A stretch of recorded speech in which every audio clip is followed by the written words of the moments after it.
All right, we're going to go ahead and get started here with Tuesday press conference with Coach Wilcox. Let us know in the chat if you have questions. We'll get started with Jeff Dorado. Go ahead, Jeff. Good morning, Justin. Right off the top, can you give us an update on Jaden Knott? We saw his name is still with the starters on the depth chart. Is he okay, and will he play on Saturday? We're anticipating that. He's day-to-day right now, but we're anticipating that. Can you tell us anything about how he's feeling? Said he felt great today. Okay, we'll go to Steve Kroner with the San Francisco Chronicle. Justin, what has impressed you the most about Idaho looking at the Vandals for the last couple of days? Well, they've blown out their first two opponents. They're very efficient on offense, and they're playing very stingy defense. So they operate really well. Okay, we'll go to Emmanuel Macedo with the Daily Cow. Good morning, Coach. We've seen a lot from Idaho quarterback Giovanni McCoy. Can you talk to us a little bit about your game plan and how the defense is kind of working on stopping him this weekend? He's a very good quarterback. He's athletic. He's 72% passer, so he's very efficient. He can throw it. He can run it. He runs their offense very well. So he's an impressive QB. Okay, other questions for the first round here? We'll go to Thomas Dunn from Right for California. Good morning, Justin. In your conversations with Coach Soto about special teams this week, how do you walk the fine line between, hey, we just need more reps, more practice periods versus, hey, we need to take a wholesale look at the personnel?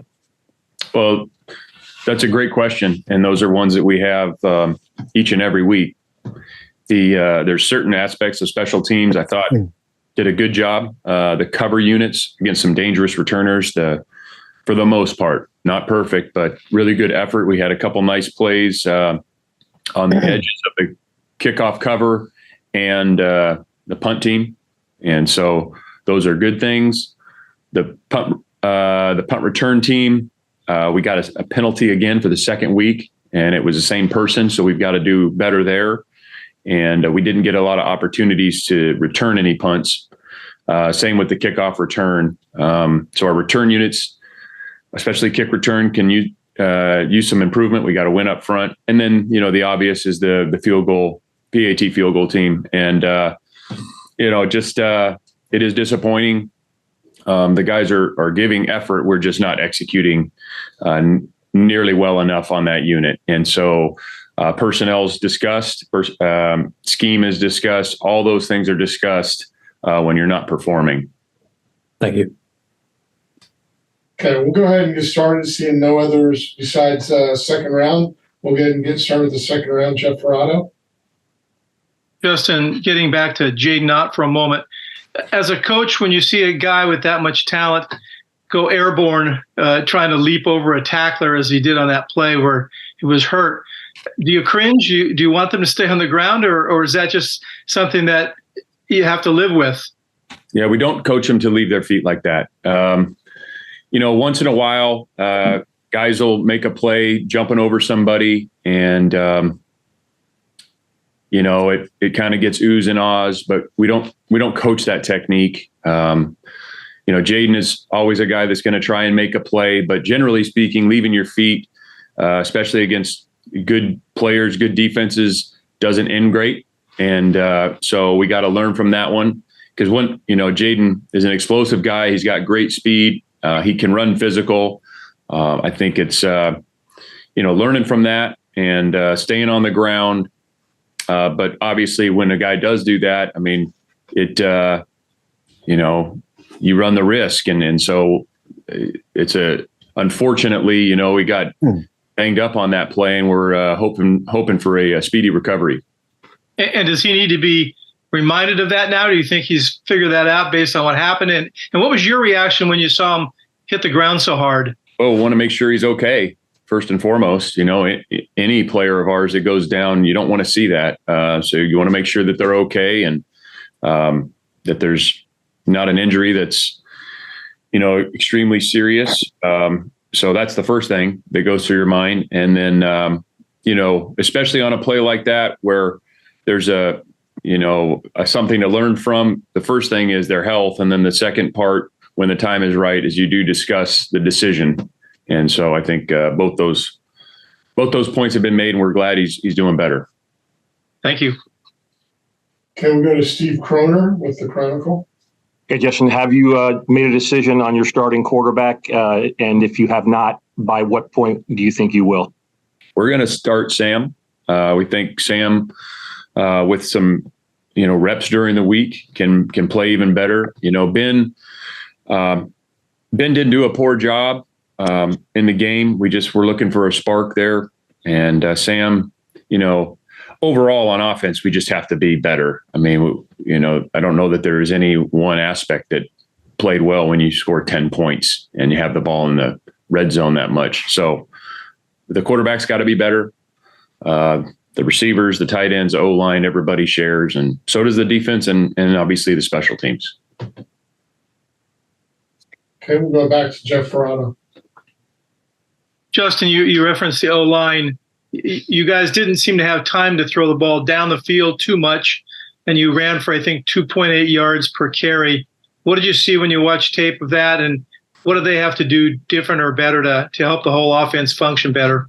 Well, the first two were the holding calls that hurt us. We were deep in their territory, and we ended up going backwards. So we've got to eliminate those holding calls because you end up in long down and distances, and we didn't come back from either of those. And then the drop back game, sometimes we got to do a better job, blocking. There's also times we got to step up into the pocket and deliver the ball to the guy that's open. We had guys that were open that we did not connect on. And so we've got to do a better job of that all around. Can the O-line do better? Yes, they can. But so can everybody else. Can we go to Steve Kroner with the Chronicle?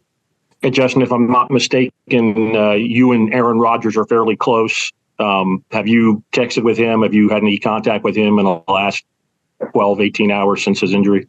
No. I know Aaron, I heard last night there was a significant injury or potentially, and I haven't heard any more today. We just got in from practice, but we're wishing him and the other Bears out there, health. And if he is injured, we hope he recovers quickly. It's rough to hear. Okay, we'll go back to Emmanuel Macedo with the Daily Count. Yeah, Coach. Across these last 2 weeks, your secondary has tallied 4 interceptions. What do you want to see from the defense this weekend against what seems to be a very explosive Idaho offense? Stops, run defense, playing the ball when it's in the air in the pass game, doing a good job against a very efficient offense, a really good quarterback. They got a tall wideout. They got good running backs. They got a big play guy who's also a returner. So this is a good offense. And it'll be, like I said, they've blown out their first 2 opponents seemingly with ease.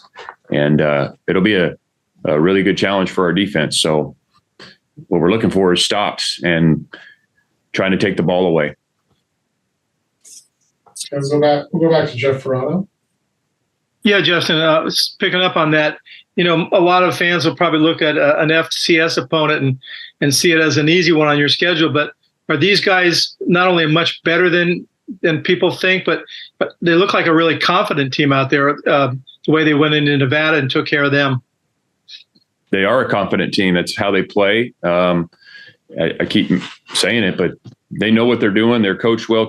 Jason X, a very good coach, and the QB's playing at a high level. Defensively, they don't give up much at all, and so it'll be a great challenge for us. I mean, it will. So they have our full attention. There's no doubt about that. It looks like they use some razzle-dazzle stuff, some trick stuff now and then. I think they had a double pass the other day. How much do you have to be, aware of that, and how much do your guys have to be on the lookout for something unexpected? Yeah, we'll see one, and it's the odds are, Jeff, it's not the one that you've seen on tape, and so I think it all goes back to playing your rules, angles, who plays on top, who plays low, all those different things. Accounting for eligibles, leverage. For reversing the field, all those things matter. But you know, it goes back to playing good football as opposed to, you know, if we sat here and said, hey, you got to watch the reverse, you watch the double pass, watch the screen, watch the draw. I mean, you know, you got to play good football and play your rules and, you know, handle your assignments well. That's how you defend trick plays. Gotcha. Last thing about Jaden, would he, if he's playing, would he be on any sort of a snap count, or is it too early to know that? Yeah, it would be too early to know that. All right, thanks. Okay, we'll go back to Thomas Dunn, right for California. Justin, it looked like Maven Anderson was a pretty late scratch in the week. Is his status just day to day, week to week, or how he? Day to day. He was out there. He was out there practicing today. All right, and then lastly, what does Idaho wide receiver Hayden Hatton show you on tape? Because he just looks like an absolute game wrecker for any defense. He's tall. He attacks the ball. You know, I always, especially those taller wideouts, you judge them off the quote unquote, people call them 50-50 balls, but when they're throwing them to him, they're not 50-50. You know, they've been 80-20 or 90-10. And so he attacks the ball in the air. He can catch and run it. He's put up really good numbers, and he's a good football player.